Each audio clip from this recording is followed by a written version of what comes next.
Alright, what's going on, guys? Today I want to talk about Modern, the future of Modern, and in particular, whether or not you should be buying Modern cards at the moment. Now, to be fair, to be clear, I am not a part of the MTG finance community at all. I am not an investor, I don't know anything about that, I'm not speaking from that perspective. But if you haven't heard, Wizards of the Coast has announced a new product. That big announcement that we've been waiting for is Modern Horizons, which is just like an extra bonus set similar to Battle Bond and Conspiracy, but for Modern, and it's going to contain entirely new cards we've never seen before, designed specifically for Modern, printed and not run through Standard. Now, if you want to know how I feel about that, I made a video about it a couple weeks ago titled, "Is WotC going to ruin Modern?" And I will leave a link to that in the description if you want to know my thoughts on WotC printing cards directly to Modern. Spoiler alert, I think it's a bad idea in the long run. It's exciting, it's cool, I think it could be fun, but in the long run it will probably be bad for Modern. Maybe, we'll see I guess, but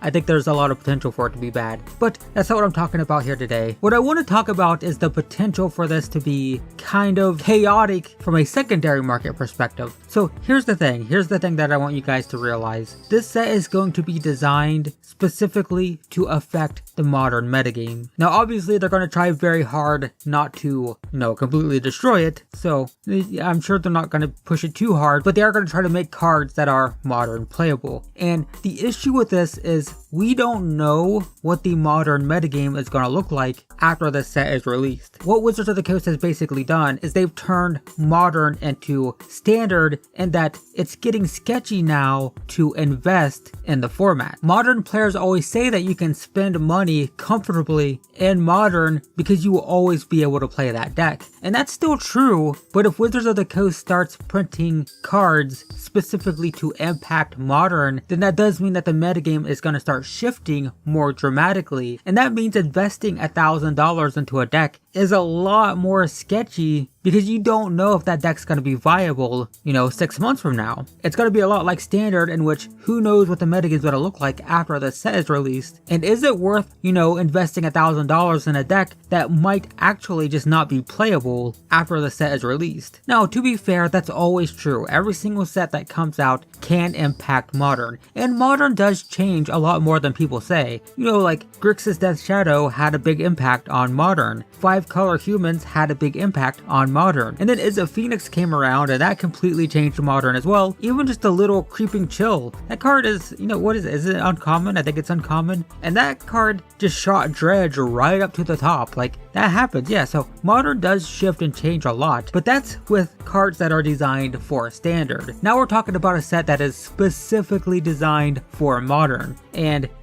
that's probably going to have 10 times the impact of the average Standard set. So I just want to caution people that, if you're thinking about dropping $100 on Mox Opals, if you're thinking about buying, Liliana of the Veils or Tarmogoyfs or whatever, we just don't know for sure what's going to be playable after the set is released. So it's just very scary to be investing in cards, at least the top dollar cards, when the metagame is probably going to shift a lot in the very near future. Now, this could have the opposite effect on cheaper cards, specifically cards that are played in fringe decks. If you think about things like Eldrazi, for example, Eldrazi haven't really been played that much, and the prices of Eldrazi cards have dropped a lot. Like, you can buy Reality Smashers for a couple dollars, you can buy Thought Knot Seers for like $4 or $5. Eldrazi cards are very cheap, and if there is 1 or 2 really good Eldrazi cards that could, bring back Bant Eldrazi or just any Eldrazi deck at all, turn it into a tier 1 deck, and those cards will skyrocket. So for sure, some of the lower level, lower tier fringe decks could get a massive boost in their value, without question. The cards that are in danger are cards that are played in tier 1 decks at the moment, because those decks are already at the top, so they have nowhere to go but down. And certainly, there could be new decks that use those cards, but the point is, if you're thinking about investing in a tier 1 deck right this moment, it might be advisable to just wait for a few months. I think the set is coming out in June, so previews should start coming out around that time, and that'll give us a much better idea of what the metagame is going to look like and which cards are gonna tank in value or which ones are gonna rise in value. And there's gonna be lots of speculation. If the set's really good, then there's gonna be lots of chaos in the secondary market for sure, at least when it comes to modern cards. So yeah, there's just a lot of potential kind of craziness, and because of that, I'm just advising people to be careful. There's just a lot of instability with this, and modern is kind of like a rock. It's always, like the good cards are always good. Decks change in value very slowly. Certainly, decks that were worth $1,000 a year ago might be worth, $400 or $500 now if it just fell out of the tier 1 level. But for the most part, things change very slowly in modern, and it's very possible that's going to change with the release of Modern Horizons. So yeah, that's it guys. That's all I wanted to say. It's just super quick. Just be careful with buying modern cards at the moment. And if you're unsure, just wait. Just wait until after June. We'll know for sure then. I mean, you could invest in a really cheap deck and that deck could become very expensive. If you want to gamble, then yeah, that's one thing to do. But if you're just wanting a deck and you're really unsure about investing a ton of money into something and it losing value, then just wait until Modern Horizons comes out. Let's see what gets printed in that set. Let's see what decks become good. Let's see what decks become bad. And then you'll have a much better idea of, what you're buying into.